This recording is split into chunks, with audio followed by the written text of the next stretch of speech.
seperti tadi Anda saksikan ya, tentang seorang ibu yang menampar petugas bandara dan sekarang sudah beredar viral.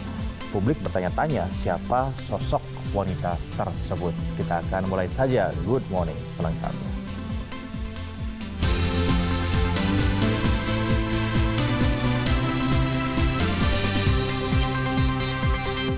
Ya, kita mulai dengan informasi yang sangat viral saat ini. Ada sebuah video kekerasan yang melibatkan seorang penumpang pesawat dengan petugas Bandara Samratulangi Manado yang kini beredar luas di sejumlah media sosial dan saya yakin Anda pun sudah menyaksikannya. Nah, penumpang perempuan ini ceritanya menolak mengikuti prosedur pemeriksaan saat petugas bandara memintanya melepas jam tangan dan melewati mesin scanner.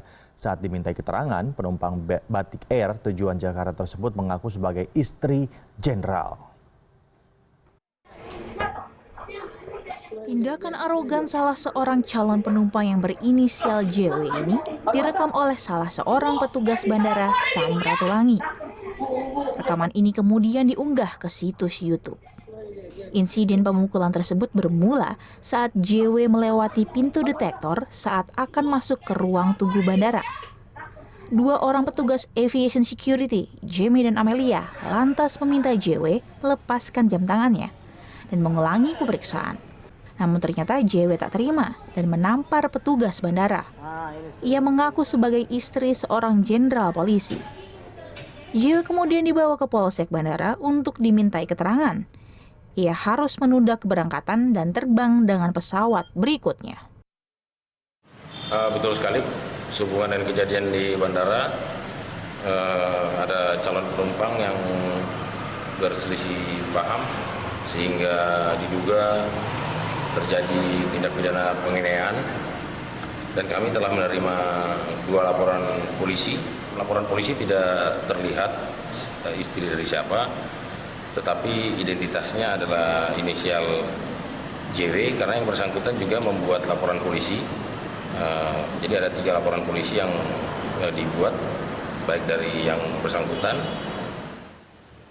Laporan yang dibuat di Polsek Bandara kini sudah dilimpahkan ke Polresta Manado. Ada 3 laporan. 2 laporan dari korban terhadap pelaku dan 1 laporan dari pelaku yang melaporkan petugas bandara.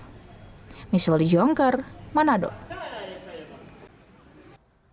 Itu yang tadi saya katakan, sekarang tingkah pola kita juga harus hati-hati ya di ranah publik. Kenapa? Karena ada banyak kamera yang bisa merekam kita pada saat itu dan kemudian menyebarkannya secara viral di sosial media. Dan kalau tadi kita perhatikan artinya ya mental pejabat ini sekarang sudah nggak keren lagi. Iya nggak sih? Iya, entah itu apapun alasannya ya. Tapi yang pasti kan hal tersebut bisa dilakukan secara baik-baik, dijelaskan ya. Kita belum tahu sih sebetulnya bagaimana kronologi yang sebenarnya karena sampai sejauh ini juga sudah ada 2 laporan yang datangnya dari petugas bandara dan 1 laporan yang datangnya dari wanita tersebut. Tentu saja akan digali lagi lebih lanjut oleh pihak kepolisian. Nah, yang pasti pemirsa beredarnya video kekerasan yang dilakukan seorang ini satu lagi ya penumpang terhadap petugas bandara. Jadi ada lagi informasi yang lain mengundang reaksi pengguna media sosial. Ya, Menteri Perhubungan Budi Karya Sumadi ikut menuliskan pendapatnya di akun Twitter miliknya.